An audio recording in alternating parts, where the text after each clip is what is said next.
सत्यमेव जयते।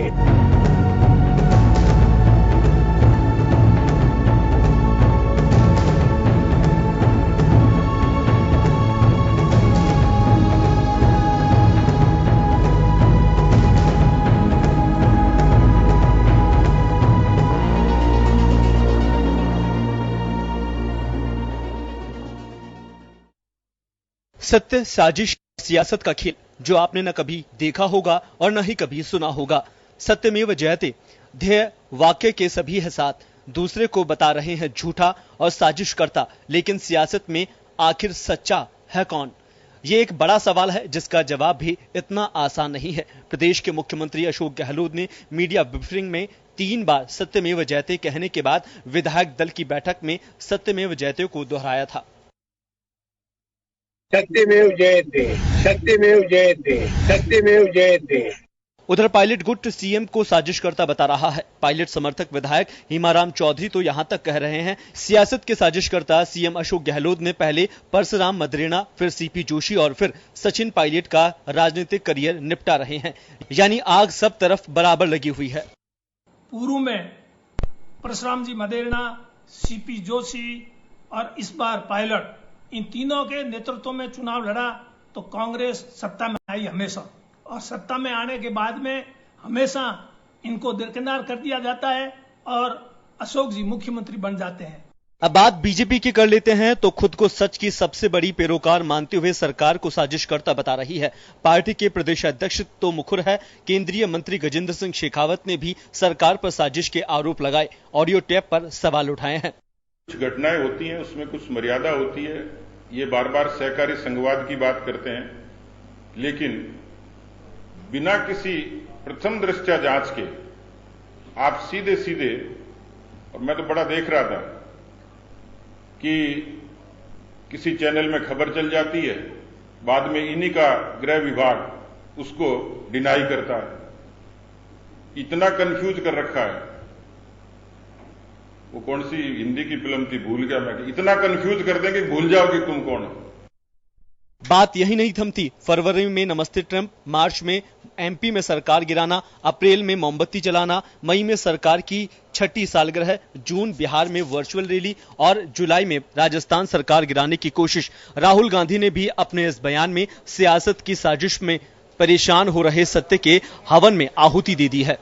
Bureau report, जन टीवी न्यूज। नमस्कार, जन टीवी में स्वागत है आपका। मैं हूं योगेंद्र, आप देख रहे हैं खास खबर। राजस्थान की सियासत इस वक्त देश में एक ऐसा केंद्र बिंदु बना हुआ है जिसमें हर पल, हर घड़ी, हर दिन हर किसी को अपडेट का इंतजार होता है।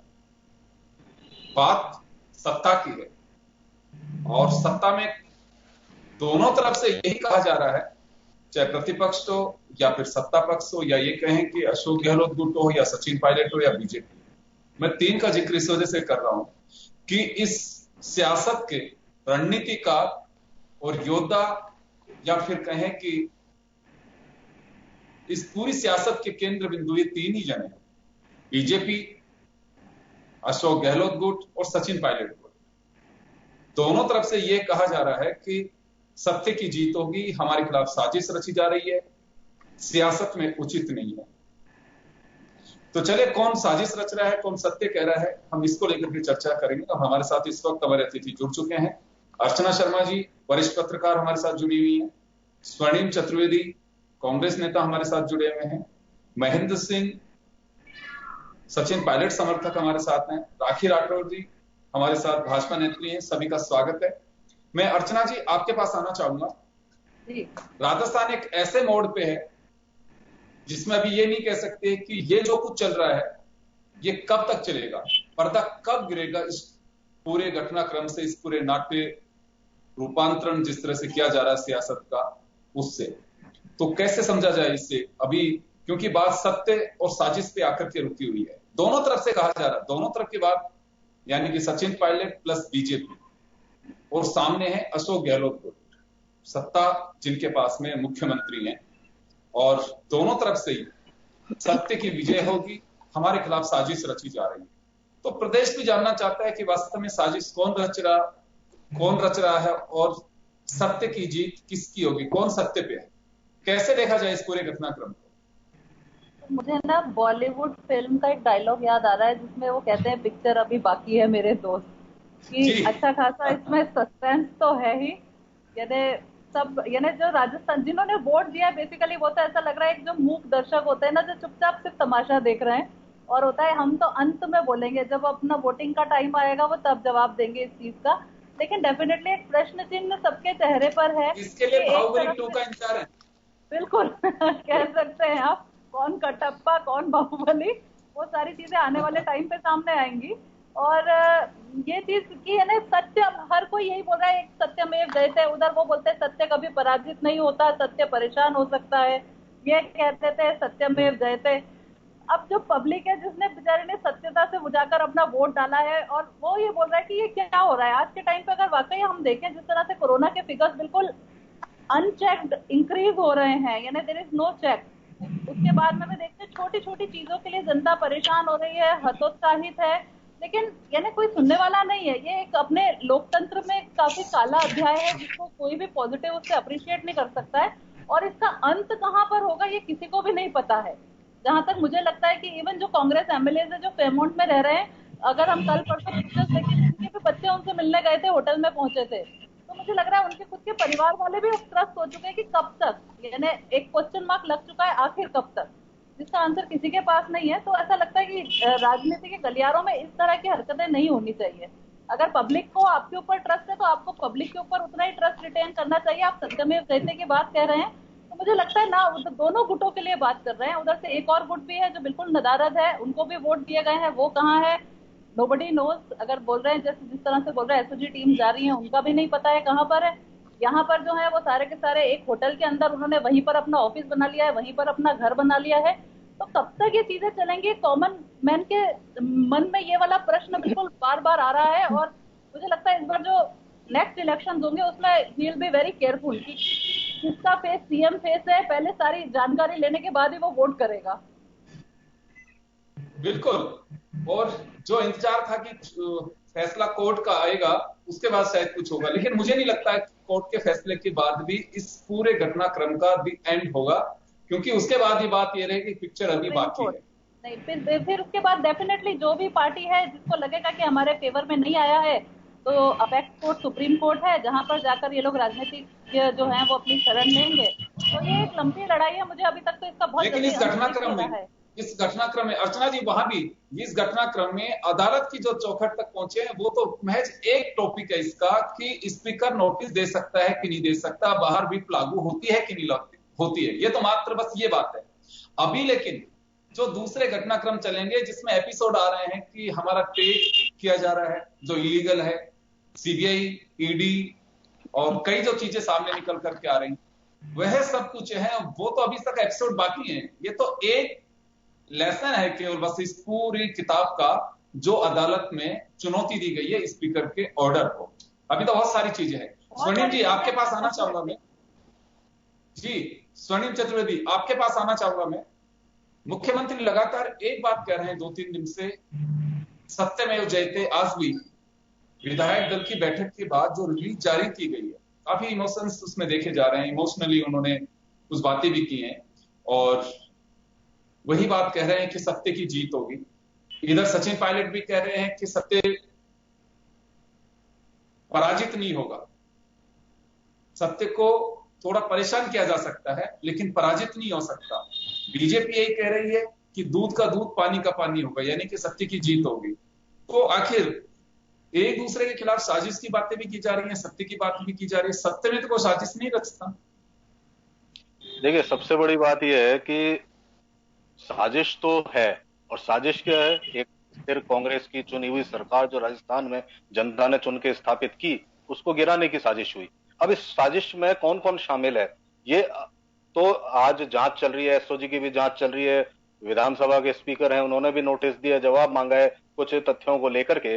और आप निश्चित रूप से देखें कि अगर साजिश ना होती तो इतने सारे तथ्य, ये टेप्स आ रहे हैं, नेताओं की आवाजें आ रही हैं जिसमें खरीद फरोख्त की बात हो रही है, पैसे देने की बात हो रही है, सरकार गिराने की बात हो रही है, तो ये साजिशें हैं। और इन साजिशों से धीरे धीरे करके परतें उठती जा रही हैं, और ये भारतीय जनता पार्टी से जाकर के क्यों जुड़ती हैं, ये हम कोई आरोप नहीं लगा रहे, ये आरोप हम नहीं लगा रहे, ये तो सत्य है। आप देखें कर्नाटक में हुआ, कर्नाटक में सबसे पहले आरोप तो आप ही के हैं, जब तो जांच हो रही है। देखिए जांच होगी ना, तो बाकायदा FIR दी गई है। अगर भारतीय जनता पार्टी के नेताओं की आवाज उसमें मिले और भारतीय जनता पार्टी के नेताओं द्वारा आ जाए सरकार तो ये नहीं कह रहा, ऐसे खारिज नहीं कर रहा आपकी बात को। आप जो कह रहे हैं कि हम ये आरोप नहीं लगा रहे हैं, आरोप लगा रहे हैं, आप इस पे कायम रहिए कि हम लोग आरोप लगा रहे हैं, बाकायदा FIR दी है, लीगली आप लोग आरोप लगा रहे हैं। योगेंद्र जी, मैं ये कह रहा हूं कि हम तथ्य विहीन आरोप नहीं लगा रहे हैं। मेरा कहने का तात्पर्य ये था, हम जो आरोप है वो तो आरोप तो आपके कृत्यों से स्वयं जनता के सामने आप आरोपित हो गए, तो आरोप तो लगेगा, क्योंकि ये षड्यंत्र आपने शुरू किया, आपने रचा, आपने शुरू किया, हमारे कुछ आपने भरमाया, आपने बीजेपी बोले, बीजेपी ने, बिल्कुल बीजेपी ने, मैं ये कह रहा हूं बीजेपी ने। आजकल सोशल मीडिया में काफी फैब्रिकेटेड किया जाता है, कल को लगे कि आप पे, मेरे को कोट मत करिए, बीजेपी। मेरा कहने का तात्पर्य है बीजेपी पे भारतीय जनता पार्टी ने इस तरह के जो है षड्यंत्र को शुरू किया जब से कांग्रेस की सरकार बनी है।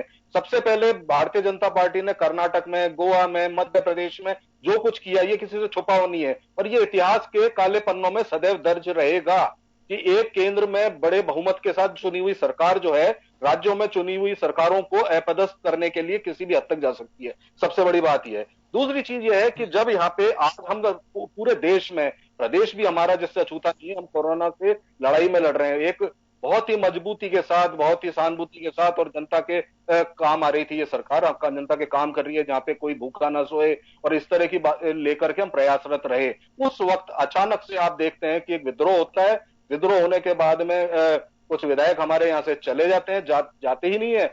उसके बाद वो किस लिए गए, उनको किस लालच में भेजा गया है, किस तरह से लालच दिए गए उनको, ये सब हमको देखने को मिला। ये अच्छी बातें नहीं है लोकतंत्र के लिए। और जब इस तरह की बातें होती हैं तो एक ही नारा मुझे याद आता है कि विरोधियों के विरुद्ध जो है भारतीय जनता पार्टी के केवल 4 हथियार हैं, CBI, ED, इनकम टैक्स और भ्रष्टाचार। ये इनके 4 हथियार हैं। इसको लेकर के ये कांग्रेस की सरकारों को अपदस्थ करने पर लगातार प्रयासरत रहते हैं, लेकिन इसका आपके आरोप नहीं होगा। बेचैन है जवाब देने के लिए। एक बार मैं जवाब सुनिए स्वर्णिम जी, आपके आरोप का मैं जवाब दिलवाना चाहता हूँ। देखिए योगेंद्र जी, स्वर्णिम जी ने कहा कि षड्यंत्र की शुरुआत जो है बीजेपी से हुई। मैं आपको 2 साल पीछे लेके जाना चाहूंगी, जब 2018 में विधानसभा के चुनाव हुए और रिजल्ट आया। आपको ध्यान होगा 5 दिन तक दिल्ली के अंदर ये कश्मकश रही कि कौन मुख्यमंत्री बनेगा। वो षड्यंत्र हमने नहीं रचा। 5 दिन तक ये लोग ये चेक करते रहे कि मुख्यमंत्री कौन बनेगा, कौन नहीं बनेगा। सीएम साहब ने खुद ने कहा कि 1.5 साल से डिप्टी सीएम से हमारी कोई बातचीत नहीं है। यानी ये अंतर कलह जो है ये इनकी खुद की है। ये सिर्फ और सिर्फ अपनी नाकामी को, अपने अविश्वास को बीजेपी पे डाल करके अपना चीजों को डाइवर्ट करना चाहते हैं। वो ये चाहते हैं कि इस तरह से डाइवर्ट हो जाए, बीजेपी पे हर चीज का हम दोष डाल दें। और मैं तो कहती हूँ कि इस तरह की बातें करते हैं कि हर काम में बीजेपी। जब ममता बनर्जी छोड़ के गई कांग्रेस को तो क्या बीजेपी सामने थी? जब पवार साहब गए बीजेपी कांग्रेस को छोड़ के तब क्या बीजेपी सामने थी? तो ये तो सिर्फ अपनी अपनी, मैं तो ये कहूंगी कि सेंट्रल नेतृत्व जो है वो इतना काबिल नहीं है कि हमारे यहाँ के जो कांग्रेस के लोग हैं उनको कंट्रोल कर सके। हर जगह अपनी अपनी डायरेक्शन में जा रहा है और दोष मंड रहे हैं बीजेपी पे, जबकि इनको मालूम ही नहीं है कि इनके अंदर जिनके सेनापति पिछले 6 महीने से ये कह रहे हो कि हमारे विधायक बिक रहे हैं, हमारे विधायक बिक रहे हैं। आप देख सकते हैं कि उन विधायकों के मन में किस तरह का भाव रहेगा, जिन पर हमेशा से उनके head of the state, head of the system उनके ऊपर एक अविश्वास का भाव रखते हो। तो इस तरह का काम तो इनके पास ही है। इस तरह का अविश्वास तो इन्हीं के अंदर की बातचीत है और बीजेपी को इसके अंदर शामिल करना सिर्फ अपनी हताशा को दिखाता है और कुछ नहीं।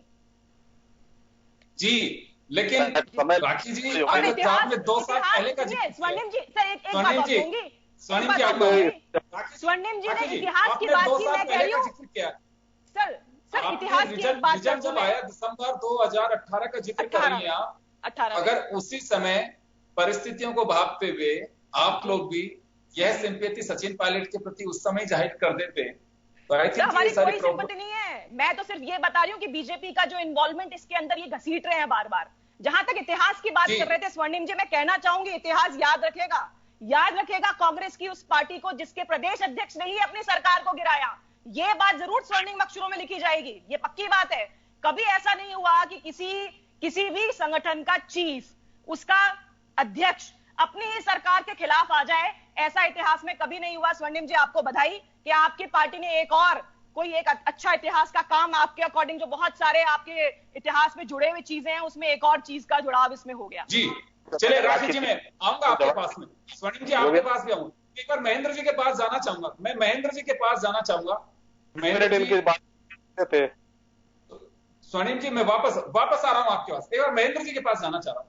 महेंद्र जी, मैं उस स्थिति पर तो मैं जरूर आपसे लूंगा कि सत्य कौन बोल रहा है, साजिश कौन रच रहा है, लेकिन मैं एक आम कार्यकर्ता की भावना और पीड़ा को भी मैं महसूस कर रहा हूं और मैं जानना भी चाहता हूं।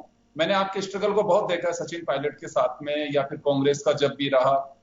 मैं उस कार्यकर्ता की पीड़ा को फ्रंट पे लाकर के एक बार जानना चाहता हूं कि दो बड़े दिग्गजों के बीच एक आम कार्यकर्ता कैसे पिसता जा रहा है। क्योंकि आज भी सचिन पायलट कांग्रेस का हिस्सा है, कांग्रेस में कांग्रेस से बाहर नहीं किया गया है, ना उन्होंने कांग्रेस छोड़ी है।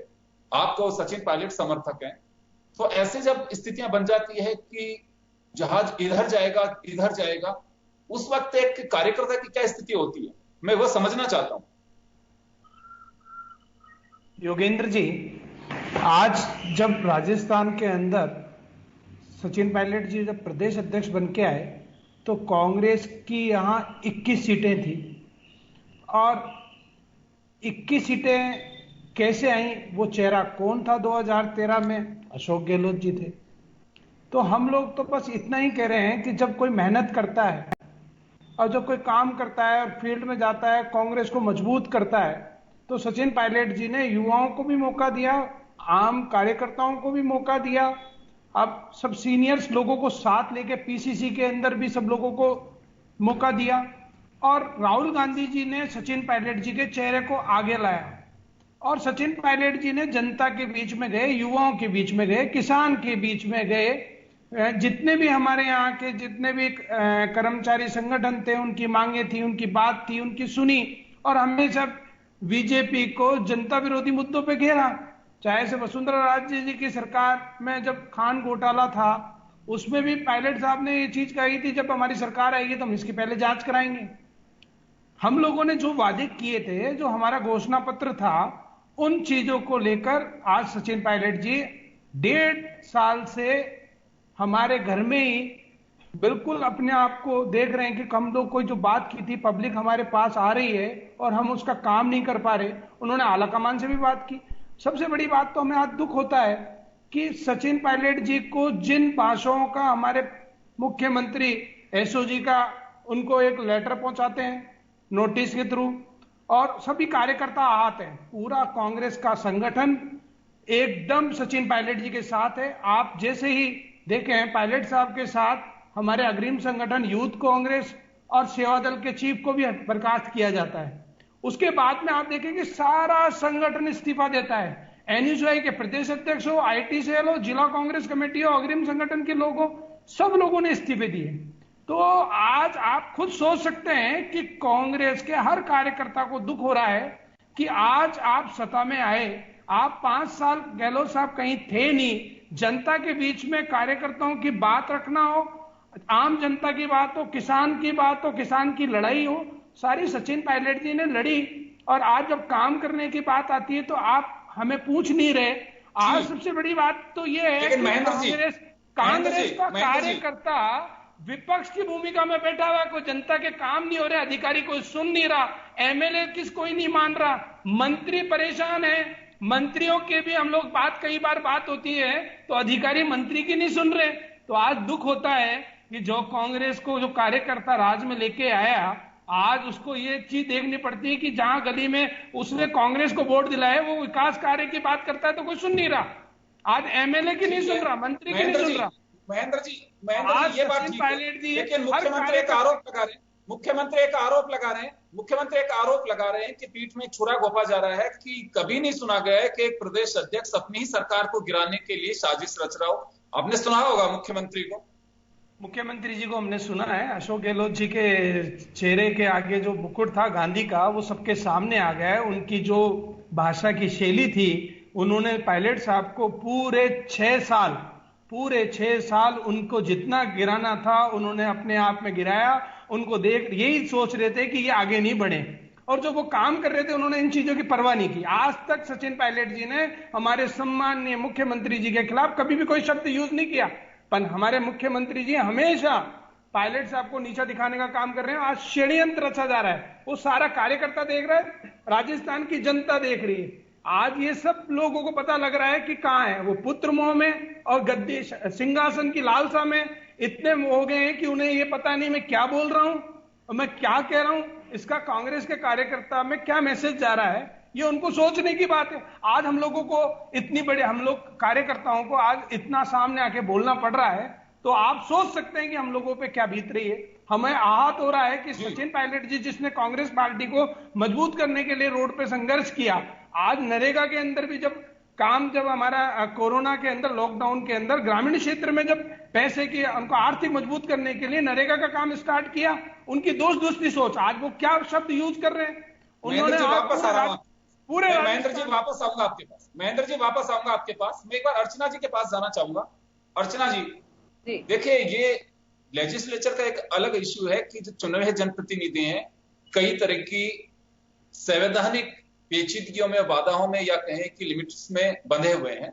लेकिन कांग्रेस में जब ये स्थितियां बनेगी, क्योंकि सचिन पायलट अभी तो कांग्रेस में है, कभी उनके प्रति तलखी बरती जाती है, कभी उनके प्रति सॉफ्ट कॉर्नर आता है, तो ऐसे स्थिति में क्या लगता है आपको कि जब सचिन पायलट को कांग्रेस से बाहर किया जाएगा, वो खुद इस्तीफा दे देंगे, कुछ ऐसी स्थिति बनती है तो क्या होगा? कांग्रेस बिखर सकती है यहाँ पे, क्योंकि अग्रिम संगठन उन्होंने रिजाइन कर दिया है, सबने उन्हें हटा भी दिया, फिर उसके बाद में पूरी प्रदेश की कमेटियों को भंग कर दिया गया है। तो यहाँ कांग्रेस के लिए एक बड़ी अजीब स्थिति पैदा हो सकती है राजस्थान में। बिल्कुल सर, जिस तरह से मैं ना इसमें सर एक चीज 1952 का एक केस कोट करना चाहूंगी, जब मिस्टर माथुर और जयनारायण व्यास, इन दोनों के बीच में भी मोहनलाल सुखाड़िया जी और जयनारायण व्यास के बीच में भी बिल्कुल इसी तरह की स्थिति उभरी थी, और वो भी यानी यूथ वर्सेस ओल्ड ही था, जो एक टग ऑफ वॉर था।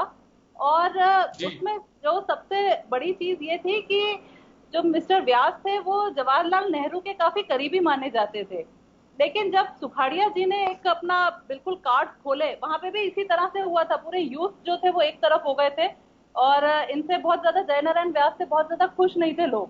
तो किस तरह से यहाँ पर जवाहरलाल नेहरू आए थे, उनका इंटरफेरेंस हुआ था और सत्ता पलटी गई थी, और उसके बाद में सुखाड़िया जी को सीएम बनाया गया था। तो यानी आज की जो स्थिति है ना, इसमें वो वाली चीज सामने इसीलिए आती है क्योंकि जवाहरलाल नेहरू यानी जो एक टॉप लीडरशिप थी, उसने इंटरवीन किया था और चीजों को ठीक यानी सेटल किया था राजस्थान में आकर। लेकिन आज जो हम देख रहे हैं कि आ रहे हैं लीडर्स, आकर अपने अपने बयानबाजी देकर जा रहे हैं, लेकिन जो चीजों को एक जो कहते हैं ना एकदम सुदृढ़ व्यवस्था जो पार्टी में होनी चाहिए वो नहीं होती दिख रही है। ये जो शब्दों के बाण चल रहे हैं, यानी आप अगर 6 साल एक पार्टी के अध्यक्ष रहे हैं, आज जिस तरह से सब ओपन अपने पत्ते खोल रहे हैं उनके अगेंस्ट, वाकई इस चीज में सीएम की जो कल भाषा थी, डेफिनेटली सब जगह वो क्वेश्चन मार्क उठा है कि इस तरह की भाषा शैली का प्रयोग एक यानी राजस्थान जो अपनी भाषा के लिए, अपनी वाणी के लिए, अपने आतिथ्य के लिए जाना जाता है, इस तरह का उपयोग शोभा नहीं देता है। अब हालांकि आज सीएम ने बोला परिवार का कोई बच्चा अगर ऐसा करता है तो दुख होता है, इसीलिए मैंने अपना दिल का दर्द बयान किया है। तो वो जो भी हो, लेकिन मुझे ऐसा लगता है एक हायर लेवल पे भी किसी न किसी को ये पूरी चीज को मॉनिटर करना चाहिए। अगर एक परिवार बिखर गया है तो कोई तो हो जो उसको एक साथ एक बात कहना चाहूंगा अर्चना जी, एक बात कहना चाहूंगा जी। दोनों केस में सिमिलरिटी की बात आप सही कह रही है। एक तरफ एक कद्दावर नेता थे, दूसरी तरफ युवा थे, लेकिन उस वक्त पार्टी आलाकमान, पार्टी की लीडरशिप पूरी तरह से इस केस को ऑब्जर्व कर रही थी, मॉनिटर कर रही थी। और जो फैसला नेता का हुआ वो विधायक दल की बैठक में हुआ। या तो अभी खांचे में बैठे हैं राहुल गांधी का एक स्टेटमेंट लंबे समय बाद में मैंने आज सुना है, आज आया है, इसमें उन्होंने कहा है कि जनवरी से गिनाया उन्होंने कि मोदी साहब के 7 महीने का जो ये सिलसिला क्या चला कोरोना के दौरान, जनवरी में क्या हुआ, फिर नमस्ते ट्रंप हुआ, कब थालियां बजवाई, और जुलाई में मध्य प्रदेश में कब सरकार गिरवाई। ये एक एक चीज बनाते बनाते उन्होंने कहा जुलाई में राजस्थान की सरकार के लिए साजिश रची गई। तो ये भी उस रूप में बयान में जब राहुल गांधी ये कहा जाता है जो फैसले विधायक दल की बैठक में या पार्टी की बैठक में हो सकते हैं मेजोरिटी के साथ में, तब भी एक लाइन का प्रस्ताव जो पर्यवेक्षक बनकर के आते हैं दिल्ली से, ये कहा जाता है कि फैसला पार्टी आला कमान पे छोड़ा जाता है। तो अब क्या है, जिस कांग्रेस में एक लाइन के प्रस्ताव पे भी सबकी सहमति हो कि पार्टी आला कमान जो फैसला करेंगे हमें मंजूर होगा। अब ऐसा क्या हो रहा है कि पार्टी आला कमान को इग्नोर किया जा रहा है या फिर पार्टी आला कमान इंटरेस्ट नहीं ले रही है? सर इग्नोर तो मुझे लगता है गलत वर्ड होगा, मुझे लग रहा है इंटरेस्ट नहीं लेना जो सेकंड वाला ऑप्शन है वो ज्यादा ठीक लगता है। मैम एक वर्ड कैपेबिलिटी भी ऐड कर सकते हैं आप, केपेबल। वो आप ऐड करिएगा। वो मैं अपनी तरफ से जो होगा बिल्कुल, यानी इंटरेस्ट इसलिए नहीं है। इवन आज जिस तरह से आप बोल रहे हैं, राहुल गांधी जी का ट्वीट आया, यानी एक होता है ना बहती गंगा में हाथ धोना, यानी जो चीज हो रही है उसमें हर कोई अपना अपना कमेंट देकर जा रहा है। यानी कोई तो हो एक दूरदर्शिता से चीजों को सेटल करने की सोचे। आग में घी डालने का काम तो ऑपोजिशन करेगा, लेकिन ये चूंकि आपकी अपनी पार्टी है तो आपके घर को ऑर्डर में रखना आपका अपना खुद का काम है। तो वो जो चीज है ना, वो दूरदर्शिता इस टाइम पर डेफिनेटली मिसिंग है। पार्टी लीडरशिप को जो एक्शन लेना चाहिए दैट इज ऑल्सो मिसिंग। कि जहां तक मुझे जो याद है, यहाँ से जब पायलट जी गए थे तो ये मैसेज आ रहा था कि उन्होंने सोनिया गांधी से मिलने के लिए टाइम मांगा है, सोनिया गांधी जी या राहुल गांधी जी से। उसके बाद क्या चैनल रहा, कहाँ कम्युनिकेशन चैनल में गैप आया, नोबडी नोज, लेकिन चीजें बिगड़ती गई और वो चीजों को बिगड़ती हुई को किसी ने संभालने की कोशिश नहीं की। और अब तो जिसको कहते हैं पूरा रायता फैल चुका है। अब जो आप पूछ रहे हैं कि अगर मुझे थोड़ा सा इन्हें पायलट जी का वापस कांग्रेस में घर वापसी में अभी काफी बड़ा प्रश्न चिन्ह लग चुका है, क्योंकि जिस तरह से वही जो बयानबाजी हो रही है उसके बाद तो लगता नहीं है। और अब तो सारा का सारा जो एक पहली चीज तो अभी सबसे बड़ा जो क्वेश्चन मार्क आप किसी भी नए इंसान से मिले आजू बाजू में, पहली चीज आती है कि सरकार बचेगी जाएगी, कौन सीएम बनेगा। तो यानी सबके मन में, कॉमन मैन के मन में ये एक डाउट अभी आ रहा है। अब जब तक ये चीजें चलेंगी तब तक वो डेफिनेटली इंक्विजिटिवनेस तो बढ़ेगी ही। जी चलिए अर्चना जी, आप सभी अतिथि हमारे साथ बने रहे। छोटे से ब्रेक के लिए रुक रहे हैं, ब्रेक के बाद हम जल्द लौटेंगे।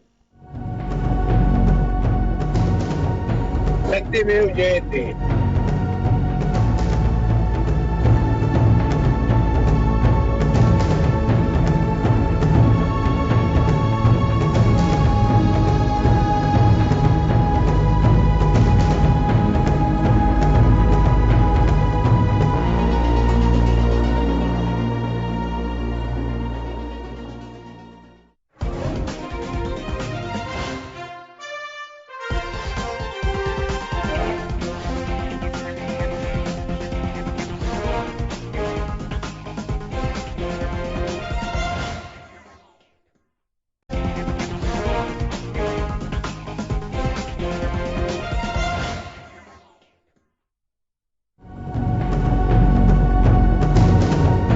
सत्यमेव जयते।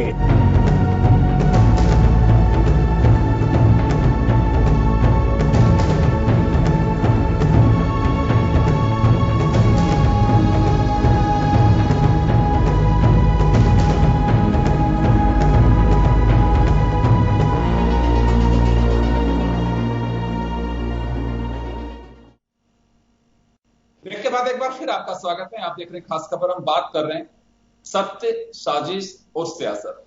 कौन सत्य बोल रहा है, कौन साजिश रच रहा है, क्या सियासत में यह सब कुछ जायज है, इसी को लेकर के हम चर्चा कर रहे हैं। मैं एक बार वापस स्वर्णिम जी आपके पास आना चाहूंगा। मैं दो बातें निकल के आती। एक बात, कांग्रेस तल्ख अंदाज में बात करती है सचिन पायलट के लिए मीडिया से, अगले पल थोड़े लिबरल होते हैं। तो ऐसा क्या? देखिए, ये बात तो सही है कि जो भी यदि अपने परिवार से कोई व्यक्ति निकल के जाता है तो ये एक दुख का विषय होता है। लेकिन सबसे बड़ी बात यह है कि जिस परिस्थिति में ये सब घटनाक्रम हुआ उसको लेकर के निश्चित रूप से कांग्रेस के सभी कार्यकर्ताओं में रोष है, क्योंकि एक चुनी हुई सरकार जिसको आप चुनते हैं, और विधायकों ने जब एक मुख्यमंत्री चुन लिया है तो आज चुन लिया है, विधायकों की संख्या जिसके साथ है वो तो दिख रही है, स्पष्ट है। और उसके बावजूद भी यदि कोई आदमी किसी विपक्षी दल से, भाजपा से हाथ मिला करके और सरकार गिराना चाहे या बनाना चाहे, उसका साथ लेना चाहे या साथ देना चाहे, तो ये एक साजिश का ही परिणाम होता है। और इसके जो राखी जी अभी कह रही थी, तो मैं इनको याद दिलाना चाहूंगा, शायद ये इसका जवाब बेहतर तरीके से दे पाए, कि क्यों राजस्थान से गए हुए जो रिबेल एमएलएज हैं वो भारतीय जनता पार्टी के आज मेहमान बने हुए हैं मानेसर में। क्यों हमारे यहाँ से जो एसओजी की टीम जाती है अपना वैधानिक कार्य करने के लिए उसको हरियाणा की पुलिस, हरियाणा की सरकार के निर्देश पर हरियाणा में प्रवेश करने से रोकती है? क्यों? क्या यहां से जब भारतीय जनता पार्टी के प्रदेश अध्यक्ष क्यों छुप करके अपने एक नेता को साथ लेकर के दिल्ली जाते हैं? दिल्ली जाए, खुलेआम जाए, क्यों जाते हैं और उन रेबेल एमएलए से मिलते हैं? क्यों इनके नेताओं के ऑडियो टेप्स जो है मार्केट में, सोशल मीडिया पे, हर प्लेटफॉर्म पर? स्वर्णिम जी, मेरा एक सवाल है यहाँ पे, स्वर्णिम जी, एक मेरा छोटा सा सवाल होगा। आपने अभी जो बात बोली है उसमें यह भी कहा थोड़ी देर पहले कि पार्टी के अंदर जब कोई इस रास्ते पे जाता है तो तकलीफ होती है। पार्टी में वापसी की कोई कोशिश नहीं हो रही है, या फिर जो अभी आप भी कह रहे हैं कि एसओजी लीगल कार्रवाई करने पहुंचती है, जब इस तरह की कार्रवाई शुरू कर दी जाती है, लीगल नोटिस सर्व कर दिया जाता है, या फिर कहें कि गिरफ्तार करने की कोशिश की जाए, या उन्हें बयान देने के लिए यहां बुलाया जाए, उसके बाद आपको लगता है कि पार्टी स्तर पे कोई वापसी करेगा या फिर सामंजस्य बैठ पाएगा? देखिए योगेंद्र जी, दो चीजों को हम जोड़ रहे हैं यहाँ पे। सबसे बड़ी बात है, जो नोटिस दिया गया वो विधानसभा अध्यक्ष द्वारा दिया गया है, हमारे मुख्य सचिव, तो विधायकों को एसओजी का नोटिस पहले महेंद्र सिंह तो बोल रहे थे, एसओजी का नोटिस पहले ही मिल चुका है सचिन पायलट को। वो एसओजी का जो नोटिस था, एक जांच कार्रवाई चल रही है सरकार को अपदस्थ करने के लिए, कुछ आपराधिक किस्म के लोगों की जो रिकॉर्डिंग देखी और उसमें अचानक ये सामने आया कि विधायकों को प्रलोभन दिए जाकर के और भ्रष्टाचार का ये कार्य चल रहा है, इसकी शिकायत हुई थी। इसको लेकर के जो नोटिस हो तो बयान दर्ज करने के लिए मुख्यमंत्री को भी दिया गया, क्योंकि हमारी पार्टी ने उसकी शिकायत की है इसलिए। और जो पार्टी अध्यक्ष है वो भी बयान उनका होना है कि भाई आप जो है ये किस आधार पर मानते हैं, तो ये बताना चाहिए था। लेकिन यहाँ पे ये सारी बातें यहां नहीं हो रही हैं, ये सारी बातें मीडिया के माध्यम से महेंद्र सिंह जी बोल रहे हैं या और कोई बोल रहा है। अगर कोई ऐसी समस्या है, ऐसी कोई बात थी, तो सरकार के स्तर पर, पार्टी के स्तर पर, आला कमान के स्तर पर ये बात कही जा सकती थी। दूसरी चीज, मैं अब यहाँ पे एक बात और भी ये कहना चाहता हूं कि आप कह रहे हैं कि बात करने की या किसी तरह की क्या प्रयास नहीं हुए? प्रयास हुए, आला कमान से बात हुई। जिस वक्त दिल्ली गए थे उसके बाद से लेकर के जब ये सारा षड्यंत्र चालू हुआ है, ये सारे जो मामला चालू हुआ, दिल्ली चले गए विधायक, उसके बाद संपर्क करने का, उनसे बात करने का सबने हर स्तर के नेताओं ने किया। कांग्रेस वर्किंग कमेटी के कम से कम 3 नेताओं ने बात की, आला कमान ने कम से कम 3 बार या 4 बार बात की, राहुल गांधी ने बात की। लेकिन आप ये देखें कि जब किसी ने ये ठान ही लिया है कि मैं सरकार गिरा करके भारतीय जनता पार्टी के साथ मिलकर के सरकार बनाऊंगा, क्योंकि उस वक्त ऐसा लग रहा था उन्हें, तो जब ऐसा लगा इन रेबेल एमएलए को तो उन्होंने ये प्रयास किया। और जब नंबर कम रह गए तो भारतीय जनता पार्टी भी पीछे हट गई है, और इनकी स्थिति आप देख ही रहे हैं। और जब अगर विधायकों को ही मुख्यमंत्री चुनना है तो विधायकों की संख्या तो होनी चाहिए। 19 विधायकों को लेकर के कौन मुख्यमंत्री बन पाया आज तक? 200 सदस्य विधानसभा में 75 विधायकों को लेकर। स्वर्णिम जी, राकेश जी आपके पास आऊंगा, लेकिन मैं महेंद्र जी जवाब देंगे। महेंद्र जी, पार्टी स्तर पे इस तरह की अगर कोशिश की जाती है तो उसे साजिश कहा जाता है। बीजेपी की गोद में बैठ करके सचिन पायलट सपने देख रहे हैं मुख्यमंत्री बनने के। ये आप ही के साथी जो आप भी अभी कांग्रेस में स्टैंड कर रहे हैं और सनीम जी कांग्रेस में है, ये सीधा एक आरोप है, यही मुख्यमंत्री कह रहे हैं। ये सारी छवि खराब की जा रही है योगेंद्र जी। आज सुनील जी के भी क्या है कि चेहरा हमारे अशोक गहलोत जी का उनके लग गया है, वो देख नहीं रहे संगठन के अंदर क्या हो रहा था। हमारे अविनाश पांडे जी, अगर 1.5 साल से अगर कोई दिक्कत थी तो अविनाश पांडे जी ने सारी बातें आलाकमान को क्यों नहीं बताई? आज सिर्फ बात एक बार सिर्फ हमारे प्रियंका गांधी जी से पायलट साहब की हुई है, उसके बाद उन्होंने रखा सारे हमारे एमएलए जो आए इनके क्षेत्र में काम नहीं हो रहे, हमने जो लोगों के बीच में गए थे, जो मांगे रखी थी वो काम नहीं हो रही है। मुख्यमंत्री की तो बात ही नहीं थी। अशोक गहलोत जी कह रहे हैं कि मैं इनको प्रदेश अध्यक्ष पद से हटाऊंगा। ये पूरे 6 साल से, आज 2 साल से तो ये पूरा इन्होंने षड्यंत्र रच लिया कि पायलट साहब की छवि खराब करना और इनको प्रदेश अध्यक्ष पद से हटाना। तो आज सारी जनता के बीच में माहौल को खराब किया जा रहा है। एक स्क्रिप्ट बनाई गई है पायलट साहब के खिलाफ, वो पूरी जनता देख रही है। आप हमेशा जब पब्लिक के बीच में आए, आपने बयान दिए, तो आपकी शब्दों का जो आकलन है वो हम लोग तो 1.5 साल से देख रहे हैं। अशोक गहलोत जी क्या बोल के जाते हैं, पायलट साहब को कह रहे हैं। पायलट साहब की सबसे बड़ी चीज है, राजेश पायलट साहब के आज एक्सपायर होने के बाद 4 साल बाद सचिन पायलट साहब लोकसभा चुनाव लड़ा। और लोकसभा चुनाव लड़के उन्होंने लोगों के दिल में अपनी जगह बनाई और चुनाव जीते, खुद की मेहनत से आज यहां पहुंचे। पर अशोक गहलोत जी के लड़के लोकसभा चुनाव अशोक गहलोत जी खुद लड़ाते हैं, खुद के बूथ पे हार जाते हैं, और आज वो बात कर रहे हैं कि क्या छोटी मोटी, जो हम लोगों को बहुत अफसोस हो रहा है कि ये इतनी छोटी बातें और उनके लड़के के लिए, मोह माया के लिए आरसीए का चेयरमैन बनाते हैं। और वहां आपने देखा होगा खुद ने कि वहां लड़ाइयां करते हैं, और डूडी जी के खिलाफ जो षड्यंत्र रचा जाता है, उसी हिसाब से आज पूरा देश देख रहा है कि अशोक गहलोत जी सिर्फ अपने पुत्र मोह में और एक गद्दी की लालसा में लड़ाई, कहीं भी हमारे पायलट साहब ने कोई ना तो सीएम की बात की। हम कह रहे हैं कि जनता से जो वादे किए हैं वो हम लोग करना चाहते हैं। सर, ये अभी आपने स्वर्णिम जी को सुना कि बीजेपी की गोद में बैठ करके मानेसर में या दिल्ली में वहां बैठ करके सत्ता गिराने की, सरकार गिराने की साजिश रची जा रही है। पार्टी स्तर पे बात की जानी चाहिए थी, आला कमान से बात की जानी चाहिए थी, और जो कह रहे हैं कि योगेंद्र जी ने सचिन पायलट को समझाने की कोशिश की, कोई कोशिश नहीं की गई। अविनाश पांडे जी के सिर्फ एक ही चश्मा लगा हुआ है अशोक गहलोत जी का, उन्होंने आला कमान को कहीं बात नहीं करी। सबसे पहले अगर कार्रवाई होनी चाहिए तो अविनाश पांडे जी को हटाना चाहिए कि आज ये माहौल खराब हुआ तो उनकी देन है। और दूसरी बात, आपको मैं बता देता हूं, अगर सुनील जी ने ये बात कही, जब हाई कोर्ट के आदेश हुए सीएम के बंगले खाली कराने के लिए, तो कौन किसकी गोद में बैठा वो पता है। वसुंधरा राजे के लिए सुप्रीम कोर्ट में जाती है सरकार का मतलब होते हैं अशोक गहलोत जी। ये बात आपको खुद को पता होनी चाहिए। पायलट साहब ने इन चीजों को हमेशा लोगों के बीच में कहा कि हमने जिन लोगों के खिलाफ अगर कोई चीजें बोली हैं और उनको उजागर करेंगे।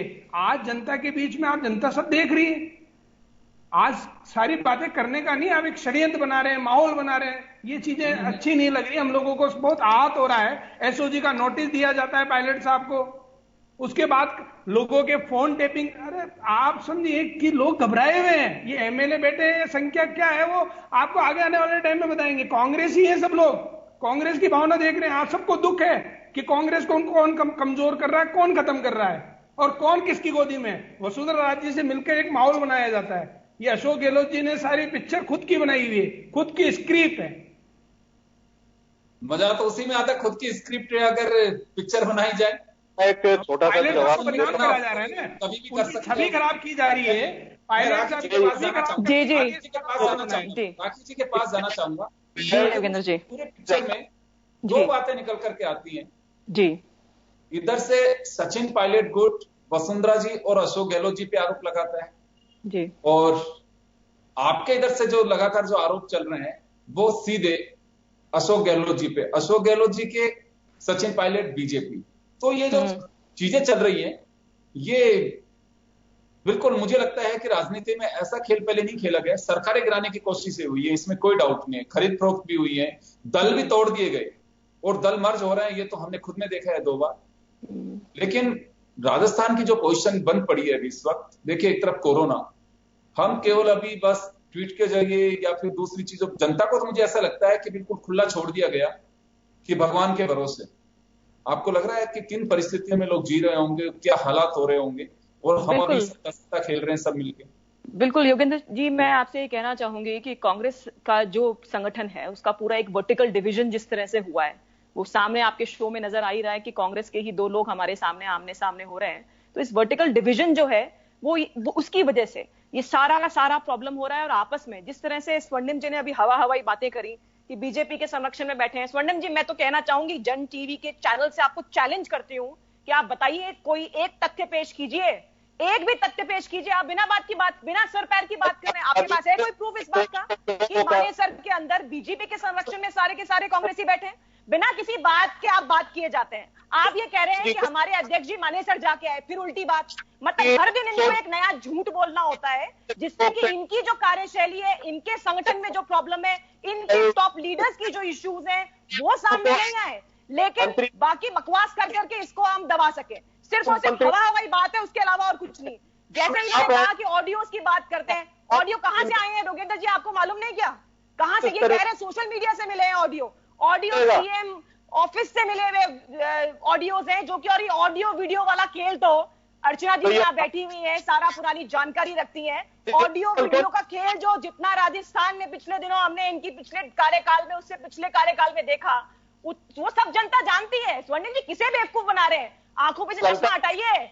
आप सिर्फ मन में सोच के बैठे हैं, कबूतर ये सोच के बैठ जाए कि मैं आंख बंद कर लूंगा तो सारी प्रॉब्लम खत्म हो जाएगी। वो वाली स्थिति है आपकी। सिर्फ बीजेपी पे मर दूं मैं बात और उसके बाद ही तीसरी हो जाए, ऐसा नहीं है। सब चीज देख चुके हैं आपके षड्यंत्र को, किस तरह से भारतीय जनता पार्टी षड्यंत्र करती है। अभी महेंद्र सिंह जी ने बता दी षड्यंत्र क्या है, उन्होंने बता दिया षड्यंत्र किस तरह का षड्यंत्र है। जिस तरह से स्क्रिप्ट भी अशोक गहलोत जी की है, काम भी अशोक गहलोत जी का ही है, और सब काम आप लोग कर रहे हैं, आपका संगठन कर रहा है, और बीजेपी को जबरदस्ती आप इसमें बीच में लेकर आ रहे हैं। झगड़ा आपके घर का है, पड़ोसी को उसका दोष दे रहे हैं। शर्म नहीं आती आपको?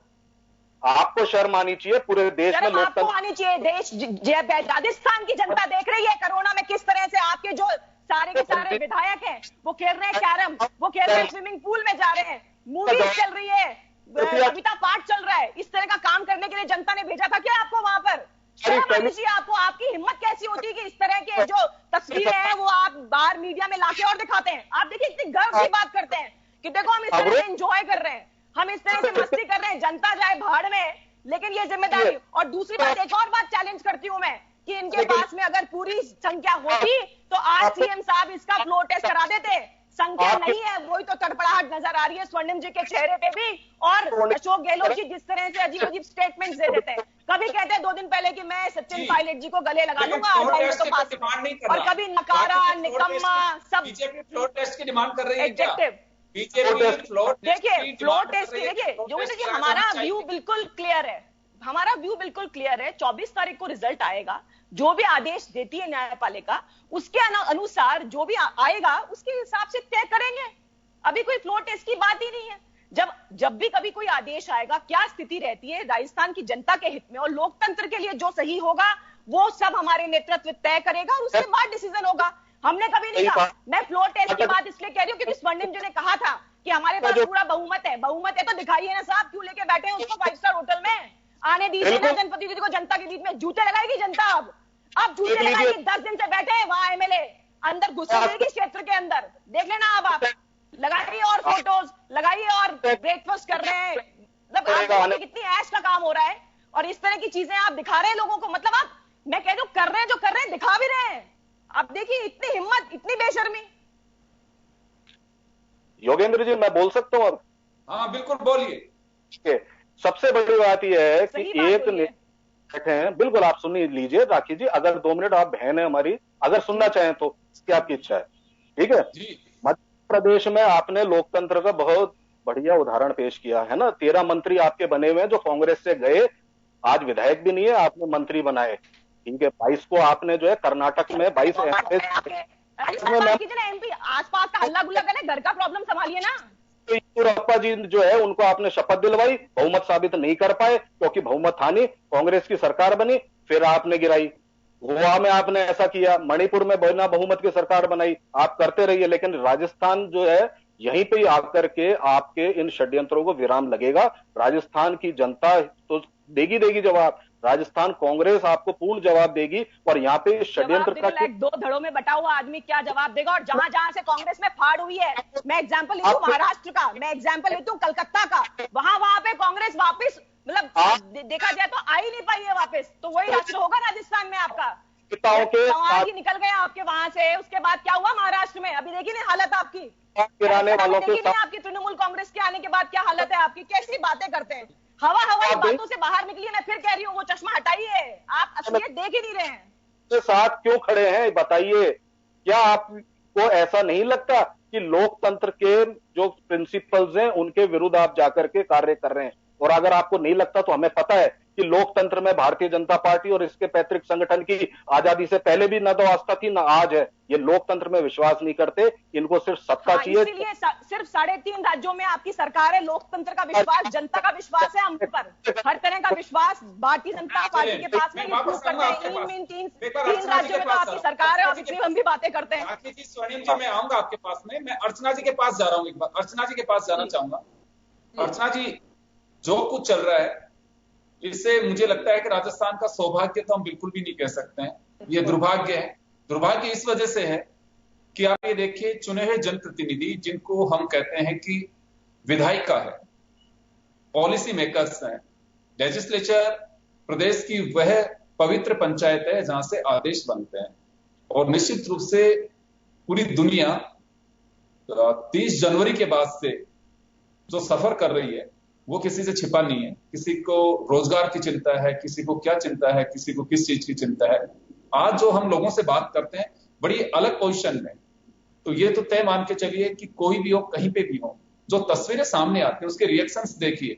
हो सकता है हमारे पॉलिटिकल पार्टी के जो हमारे मित्र बैठे हुए हैं ये भी सुनते होंगे, लेकिन पार्टी की वकालत करनी होती है, एक प्लेटफॉर्म जब मिलता है उसमें बड़ी अजीबोगरीब स्थिति है। और जो लोग चौराहे पे खड़े होकर या मॉर्निंग वॉक में या कहीं पे भी जो मिलते हैं, जो चर्चाएं करते हैं, बड़ी अजीब चर्चाएं होती हैं। और मैं आप लोगों को एक आगाह भी करना चाहूंगा, लोगों का भरोसा नहीं उठना चाहिए। हम चाहते हैं कि लोकतंत्र पर भरोसा बना रहे, लेकिन अगर यही हालात सब कुछ बनते रहे तो मुझे लगता है कि लोग वोट डालने नहीं जाएंगे। वोट डालने नहीं जाएंगे। लोग देखते हैं कि एक तरफ ये है, दूसरी तरफ वो। मैं उन अल्फाज को उपयोग नहीं करना चाहता हूं जो वर्ड्स यूज करते हैं लोग कि एक तरफ कौन है, दूसरी तरफ कौन है। तो ये सब कुछ जो चल रहा है वास्तव में ये तो ठीक है कि चलिए सत्ता की प्यास और प्यास बड़ी है ये, लेकिन ये महसूस हो रहा होगा अंदर से कि हाँ वास्तव में हमारी कुछ जवाबदेही भी है जनता के प्रति। हम चुने हुए जनप्रतिनिधि हैं, हम लोगों को जाकर के क्या कहेंगे ऐसे वक्त पर जब उनको आवश्यकता है, हमारी किसी इलाज की जरूरत है, कहीं पे किसी को रोजगार की जरूरत है, किसी को राशन की जरूरत होगी, तो उस पोजीशन को जवाबदेही बनेगी। सर बहुत आपकी जो बात है बिल्कुल सही है कि अगर हम पत्रकार हैं तो लोग हमारे पास भी आते हैं अपनी प्रॉब्लम्स लेके कि मैडम हमारी कुछ मदद करिए, और उसके बाद में जब हम वो आवाज आगे तक पहुंचाते हैं ना, जब वो चीजें का समाधान नहीं मिलता है तो हम खुद कंफ्यूज हो जाते हैं कि ये कैसा लोकतंत्र है। मेरे पास इतने सारे सर पेरेंट्स जो इस टाइम पर आ रहे हैं, वो बोल रहे हैं हमें मार्च से सैलरी नहीं मिली है, जो कोई होटल्स में काम कर रहे हैं, कोई प्राइवेट स्कूल्स में काम कर रहे हैं। और उन लोगों का मुद्दा यानी हालांकि सरकार ने यहाँ पे नोट निकाला हुआ है कि इनको आप जब तक स्कूल नहीं खुलते हैं तब तक फीस नहीं आप ले सकते हैं, लेकिन उसके पोस्टपोन किया, लेकिन उसको माफ नहीं किया। जी जी हाँ, पोस्टपोन किया है। उसके बाद भी सर उनके बच्चों को आप ऑनलाइन क्लासेस से बाहर निकाल रहे हैं, व्हाट्सएप ग्रुप से उनको एग्जाम्स में बैठने नहीं दे रहे हैं। और ऐसी बात नहीं है, ये चीज सरकार भी समझती है, उनको उन तक ये कन्वे कराया गया है, लेकिन इस टाइम पर ये जो जद्दोजहद चल रही है उसमें किसी का इस तरफ ध्यान नहीं है। मेरे पास आज एक पेरेंट का फोन आया, वो बोल रहे थे हमें ये डर है हमारे बच्चे सुसाइड ना कर लें क्योंकि टीचर्स बच्चों के ऊपर प्रेशर बना रहे हैं क्लास में सबके सामने कि आपके माँ बाप फीस नहीं दे सकते हैं क्या। यानी ऐसी छोटी छोटी चीजें सामने आती हैं तो हम खुद यानी बेजुबान हो रहे हैं कि हम उन लोगों को क्या बोले। कि यानी एक तरह से अगर हम बोले कि नहीं यार ये लोग अभी अपने उसमें बिजी है, तो हमको खुद को शर्म आती है किस तरह से ये लोग लोकतंत्र की दलाली करने में लगे हुए हैं। यानी चीजें बहुत ज्यादा क्लियर नहीं है। राजस्थान का दुर्भाग्य है। कोरोना की बात करें तो उसमें अगर आप देखो तो 3000 के अंडर थे एक्टिव केसेस, आज 8000 7,500 पार कर रहे हैं, 30,000 का आंकड़ा पार हो गया है। मुझे लग रहा है कोई ये बेसिक चीजों को देख रहा है। अगर सरकार वाकई ये जो बोल रहे हैं कि पिक्चर्स आप सर्कुलेट कर रहे हैं, आप खेल रहे हैं, आप खेलो, आपको फुटबॉल खेलना है, आपको अंताक्षरी खेलना है, आपको मूवीज देखनी है, आपको जो करना है करो, आप कम से कम 2-4 अपनी वो मीटिंग्स के भी तो वीडियो सर्कुलेट कर लो कि हमारी भी आस्था रहे कि वहां पर काम भी हो रहा है। यानी कुछ चीजें वाकई है जो भावनात्मक तौर पर भी इंसान को दुख होता है देखकर। एज अ पत्रकार भी आपको दुख हो रहा है, इमोशनल ट्रॉमा में आप खुद जा रहे हो कि आखिर कब तक ये सियासी जंग, आखिर कब तक। दोनों की दोनों पार्टीज अपनी तरफ से बता रही है कि सत्य की विजय है। जो सत्य, जो ग्राउंड है डेमोक्रेसी का, जो पब्लिक अगर वो इतनी परेशान हो रही है तो मुझे लग रहा है सत्य तो अभी तक कहीं नहीं है। चारों तरफ अभी तो वही है, अंधेर नगरी चौपट राजा, सिंपल सी बात, जो क्रक्स जो निकल के आ रहा है सामने। जी अर्चना जी, मैं एक नजीर का जिक्र जरूर करना चाहूंगा, क्योंकि आपने स्कूल फीस की जब बात कर दी है, अदालत में लगातार 3 दिन तक नजीरों पे सारी चीजें चली, अपने तर्क चले हैं। ये कोई नजीर नहीं दे रहा कि केरल में एक बच्ची के पास में स्मार्टफोन नहीं था तो उसको जब पीड़ा हुई कि मैं क्लास कैसे लूं, उसने सुसाइड कर लिया। ये नजीर किसी के जहन में नहीं उतर रही कि हम अंदर से क्या फील कर रहे हैं और क्या जवाब देंगे उन पेरेंट्स को जिनके पास में बिजली की व्यवस्था नहीं है, जिनके पास में ब्रॉडबैंड नहीं है, जिनके पास में पैसे नहीं है कि वो मोबाइल में डेटा दे सके। उन परिस्थितियों को कोई गौर कर रहा है? ये जिक्र करना लाजमी होगा। बिल्कुल सर, ये तो इमोशनल ग्राउंड है। आज जब वो फादर मेरे से बात कर रहे थे सर, उनकी आंखों में आंसू थे। उनको अप्रैल से सैलरी नहीं मिली है और वो बोल रहे हैं कि स्कूल वाले 1.5-2 लाख रुपए के नोटिस दे रहे हैं। तो बोले कौन है देखने वाला? बच्चे को हमारी क्लास से आउट कर दिया गया है, व्हाट्सएप ग्रुप पे सबके सामने आउट करते जा रहे हैं। वही सर सुन, यानी दुख होता है देखकर वाकई। यानी वो हमारे पास परेशान होकर आ रहे हैं, मैडम हम क्या करें, हम भी अपनी तरफ से लिख रहे हैं, लेकिन सुनने वाला कौन है? कोई नहीं है। तो वो आज मेरे को एक कमेंट देके गए, सर अभी अब वो हमारे बच्चे को क्या बचाएंगे, वो तो अभी अपनी कुर्सी बचाने में लगे हुए हैं। यानी एक कॉमन मैन का ये कमेंट आया है। बिल्कुल बिल्कुल। चलिए समय कम है, मैं तीनों हमारे पॉलिटिकल पार्टी के लीडर्स बैठे हुए हैं, इनसे मैं एक बार कमेंट चाहूंगा इस कोरोना की स्थिति को लेकर के। महेंद्र जी आपके पास आना चाहूंगा। कोरोना से जूझ रहे हैं और निश्चित रूप से आप लोग जनता के बीच रहते होंगे, हमसे ज्यादा रहते होंगे, आप लोगों की जवाबदेही लोग पूछते भी होंगे कि हमारा ये काम है। आप ये नहीं कह सकते हैं कि मैं सचिन पायलट जी का सपोर्टर हूं, सचिन जी नहीं है तो अभी मैं कोई काम नहीं कर सकता, क्योंकि आपको अपनी पृष्ठभूमि भी बनानी है, वहां जगह भी बनानी है, जवाबदेही आप लोगों की। क्या पीड़ा होती होगी जब लोग आपके पास में आते होंगे? योगेंद्र जी, सबसे बड़ी बात है कि आज हम लोगों को एकजुट होकर कोरोना महामारी के अंदर हम लोग सब लोग मिलके देश के अंदर इस महामारी से लड़ भी रहे हैं और हम लोगों को जागरूक भी कर रहे हैं। पर आज जो आर्थिक स्थिति जो बनी हुई है, लोग बाग काम नहीं कर पा रहे, लोगों के गरीब लोगों के यहाँ चूल्हे में जल नहीं रहे, तो उनकी इनकम बंद हो गई। तो हम लोगों को बहुत देखकर बड़ा दुख होता है कि आज इस स्थिति में कोई हमारी सुनने वाला नहीं है। आज अगर उनको आर्थिक मदद कैसे की जाए, देश के अंदर लोगों तक पैसा कैसे गरीब आदमी तक पहुंचे, ऐसे कोई काम नहीं किए जा रहे। आज जो स्थिति बनी हुई है पूरे राजस्थान में, तो आप देखिए नरेगा के तहत पायलट साहब ने जो लोगों को अप्रैल के अंदर नरेगा स्टार्ट की, उसमें सब चीजों पे ध्यान रखा और हिंदुस्तान में नंबर 1 पे आज 55 लाख से ऊपर लोगों को रोजगार मिला। वहां आर्थिक लोगों के पास पैसा गया तो वो लोग थोड़ा सा अपना व्यवस्था कर रहे थे। शहरी क्षेत्र के अंदर ऐसी कोई स्थिति नहीं है कि जो गरीब है, फुटपाथ पे है, रिक्शा चलाने वाला है, गरीब आदमी है, उसके लिए कोई सोचने वाला ही नहीं है। हम लोगों को बहुत दुख होता है। चलिए महेंद्र जी, मैं राखी जी आपके पास आना चाहूंगा। आप तो खुद जनप्रतिनिधि रही हैं और निश्चित रूप से उनको कोई मतलब नहीं है कि अभी पार्षद आप हैं कि नहीं है, नए चुनाव होने हैं। उनको मालूम है कि मेरी पार्षद अभी भी मेरी पार्षद है। बहुत सारे लोग ऐसे होते हैं कि वो एक भरोसा लेकर के आते हैं जी। और कोरोना का जो एक काल है, निश्चित रूप से एक ऐसा पीड़ादायी काल है कि बहुत सारे लोग आते हैं, उनकी तकलीफों जब सुनते हैं तो बता नहीं सकते कि अंदर से कितनी पीड़ा होती है। तो ये सारा कुछ जो चल रहा है उसके बीच अंदर से कुछ महसूस हो रहा है कि एक तरफ ये देखिए क्या हालात हैं इस लोगों के और हम कहां जूझ रहे हैं। नहीं, बिल्कुल सही बात है आपकी। जिस तरह से प्रधानमंत्री जी ने एक हमारा सेवा ही संगठन वाला एक संकल्प लिया जिसके अंदर हर एक को भोजन पहुंचे, उसके तहत प्रदेश जो इकाई है हमारी भाजपा की, उन्होंने भी आगे चल के लगभग 2 करोड़ भोजन के पैकेट बांटे और ऐसी मास्क और इसी तरह से राशन सामग्री का डिस्ट्रीब्यूशन हुआ। अभी भी जब मैंने जैसे कहा कि अभी कोई पार्षद आया नहीं है, इसीलिए हमारी जिम्मेदारी बनती है कि यहाँ के जो आसपास के लोग हैं उनका हम लोग हेल्प करें। तो भामाशाहों की हेल्प की मदद से हमने उनकी हेल्प करने की पूरी लेकिन ये महसूस होता है कि एक तरफ तो 5 स्टार क्वारंटाइन हो रहे हैं, एक बेचारे झोपड़े में भी क्वारंटाइन नहीं हो पा रहा। देखिए, अब मैं कमेंट नहीं करूंगी, मैंने बहुत ज्यादा बोल दिया है। स्वर्णिम जी भी समझ रहे होंगे इस बात को। नहीं, दोनों तरफ। स्वर्णिम जी के नहीं, स्वर्णिम जी कह रहे हैं कि मानेसर में आपने भी क्वारंटाइन करवा रखा है। मैंने तो कहा है तथ्य पेश कर देना स्वर्णिम जी, अगर कोई बात कहें, और मेरी रिक्वेस्ट है आइंदा से कभी भी किसी चैनल पर आए तो किसी बात को कहें, तथ्य पेश करें। मैं जो बात आखिरी सवाल स्वर्णिम जी आपसे है मेरा, आखिरी सवाल आपसे, क्योंकि राजस्थान में जवाबदेही आपकी है। बेशक बातें कुछ भी कही जाए, कोरोना को लेकर के मुख्यमंत्री कैबिनेट की बैठक भी ली है, लेकिन बैठक से नहीं, आंकड़े जो लगातार बढ़ते जा रहे हैं, हम केवल ये कहकर इसे खारिज नहीं कर सकते कि जांचें ज्यादा हो रही है तो आंकड़े आएंगे। अरे सर, जांचें ज्यादा हो रही है, आंकड़े आएंगे तो आप अंदाजा लगाइए कि स्थितियां क्या हो रही होंगी, कितने विस्फोटक हालात होंगे इस बार। देखिए योगेंद्र जी, महामारी के दौरान जो हमारा जब लॉकडाउन शुरू हुआ उससे लेकर के आज तक यदि आप देखेंगे तो राजस्थान सरकार ने जो अनुकरणीय कार्य किया है, राखी जी चाहे सहमत हो या ना हो। बहुत अच्छा सर, मैं तो आपकी बात कर रहा हूँ। पैकेज अनाउंस किया वो बता दें। स्वर्णिम जी फिर तथ्य पेश कर दें। स्टेट ने जो पैकेज अनाउंस किया है वो बता दीजिए, फिर तथ्यों के साथ बोलिएगा स्वर्णिम जी, हवाई बात नहीं। जी कोई बात नहीं, अपनी बात पूरी करिए। 30 सेकंड में अपनी बात पूरी करिए, माफी चाहूंगा समय कम है। जी स्वर्णिम जी 30 सेकंड में अपनी बात करिएगा।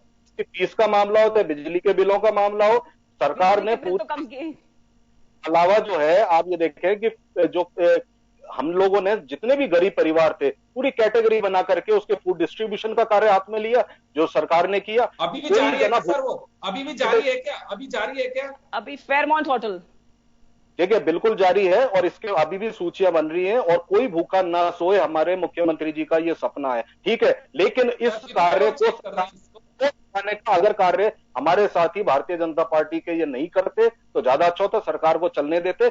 यही मानवता की एक मिसाल। माफी चाहूंगा समय कम है। तो लेवल हुआ ये है कि अब राजस्थान की सियासत पर करवटें कई आएंगी अभी तक, लेकिन 24 जुलाई के उस फैसले का इंतजार जरूर है कि उस फैसले में नोटिस पर क्या होगा। लेकिन नोटिस इस पूरे घटनाक्रम का लास्ट एपिसोड नहीं है, वह भी एक एपिसोड है। कई एपिसोड इस तरह के सामने आएंगे और सबसे बड़ी बात यह है कि आखिर इस घटनाक्रम का अंत कब होगा, ये सबका एक सवाल भी है और इंतजार भी है। उसी का इंतजार आपको भी है, मुझे भी है। बहुत बहुत शुक्रिया आप सभी का, और खास खबर में इतना ही। दीजिए इजाजत, नमस्कार। सत्यमेव जयते।